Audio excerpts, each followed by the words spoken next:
Hi everyone, welcome to our group project, which is the Campus Intervention Project, and we're going to be designing a yoga class that is intended to target freshmen, and our aim is to improve subjective well-being through strengthening social relationships.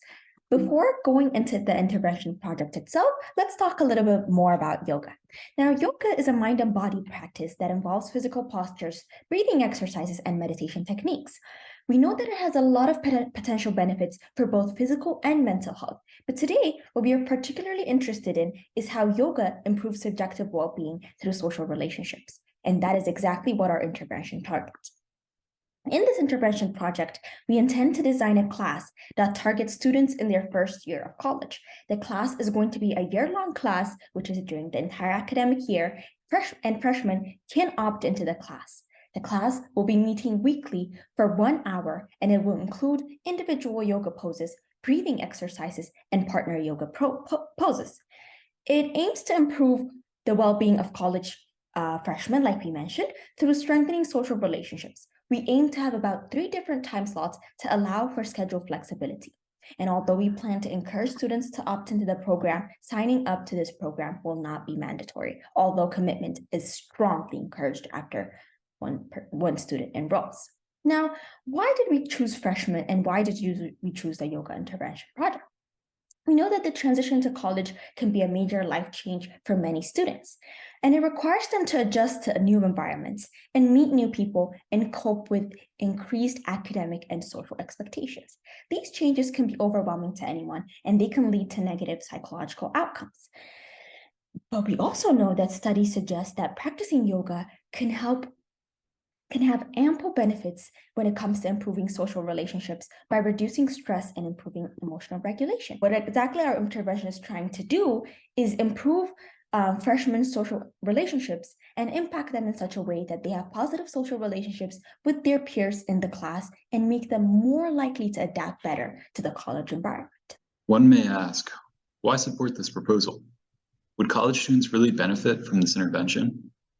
As Ruth alluded to, college students have been shown to be a population that is especially vulnerable to loneliness, struggling with social connections. Loneliness, defined as an interpersonal deficit in which an individual has fewer or less satisfying relationships than he or she desires, is a huge problem for college students. Our intervention can hopefully, as a byproduct, ameliorate loneliness by fostering social connections. Friendships are an important aspect of one's well-being in college, and having social support is important to anyone's well-being. New friendships have a powerful effect on first-year students transitioning into college. A recent study at Canadian universities has shown that the quality of new friendships was correlated with a better adjustment to university. In other words, the transition into a new university may bring students all across the world and away from their existing social support. But having sound, new friendships can help these students become adjusted. Beyond just adjusting to a new setting, close friendships at a campus have been positively correlated with a student's graduation rate. As a result, our primary aim is to foster friendships and increase the social connectivity of freshmen. The group we are intending to target with this intervention is freshmen in college. In order to get our sample population of these college students, we will post advertisements and flyers around the school, letting incoming freshmen know that they have an opportunity to join this yoga class that is designed to foster social connections and improve subjective well-being. We believe this proposal is appropriately tailored towards college freshmen for 3 reasons. First, this program is designed to meet weekly at the fitness center. This provides students with a low-commitment activity, which they will appreciate since their freshman year will likely be very busy.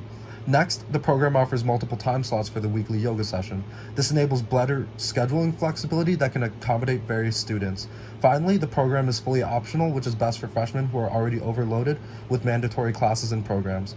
This proposal is directly designed to target college freshmen attending the yoga class. However, other groups can be impacted by this proposal as well.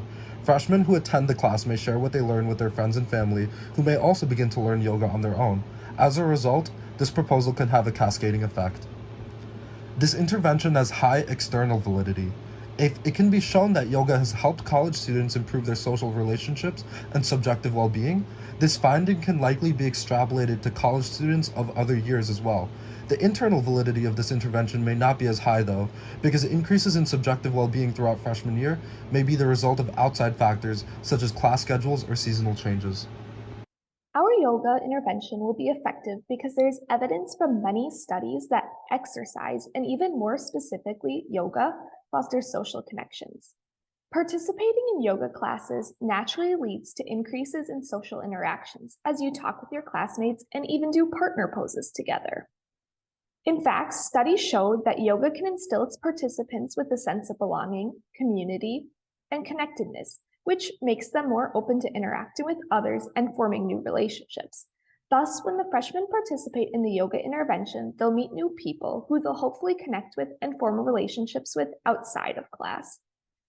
Furthermore, yoga can also change participants' attitudes along with how they think and act.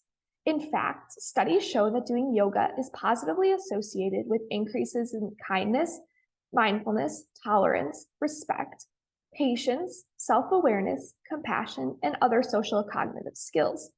The development of more positive traits consequently can improve interpersonal relations, since it provides the participant with better tools for navigating those relationships. Thus, yoga not only gives people more opportunities to connect with others, but it also provides them with the traits that will help those relationships be more successful. Lastly, there's evidence that relationships lead to increases in positive emotions, decreases in negative emotions, and higher life satisfaction, which are three components that make up subjective well-being. Thus, since yoga leads to more social connections, yoga can consequently enhance subjective well-being. One explanation for the link between relationships and increased subjective well-being is that relationships provide social, emotional, and instrumental support that an individual can draw on in difficult times, and this support helps to buffer against the negative effects of stress. Another explanation is that social support can help us in our pursuit of personal goals. Lastly, relationships provide us with rewards, such as more opportunities to experience positive emotions.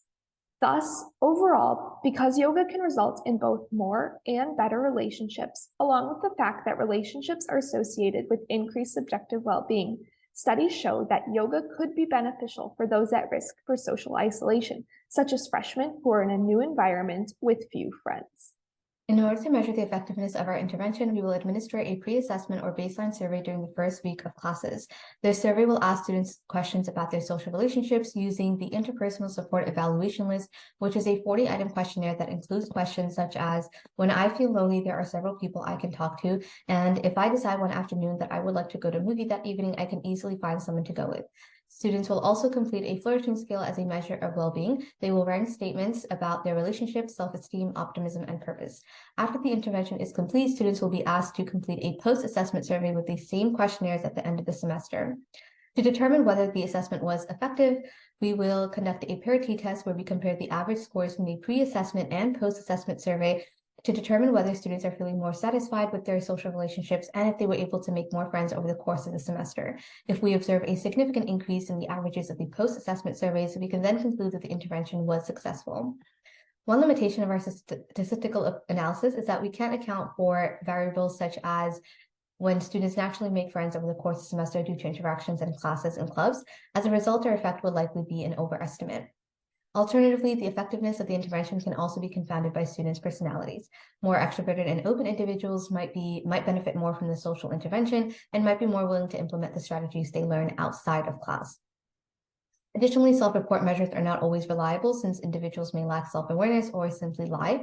We may also face an attrition rate issue if students decide to drop out of the class, which will then limit our data set. Since this class is not required, there may only be a handful of freshmen interested in joining the yoga class where they're required to work with other students. So this might subject our study to selection bias since this is not a randomized experiment. Despite the limitations, we expect our intervention to benefit students' overall well-being. Practicing yoga in a group setting can provide individuals with a sense of community and social support. By sharing a common interest in yoga, we expect students to become friends with other students in the class, which may reduce feelings of isolation, and loneliness. Practicing yoga has also been shown to reduce stress and anxiety levels, which can improve social relationships by promoting positive interactions with others.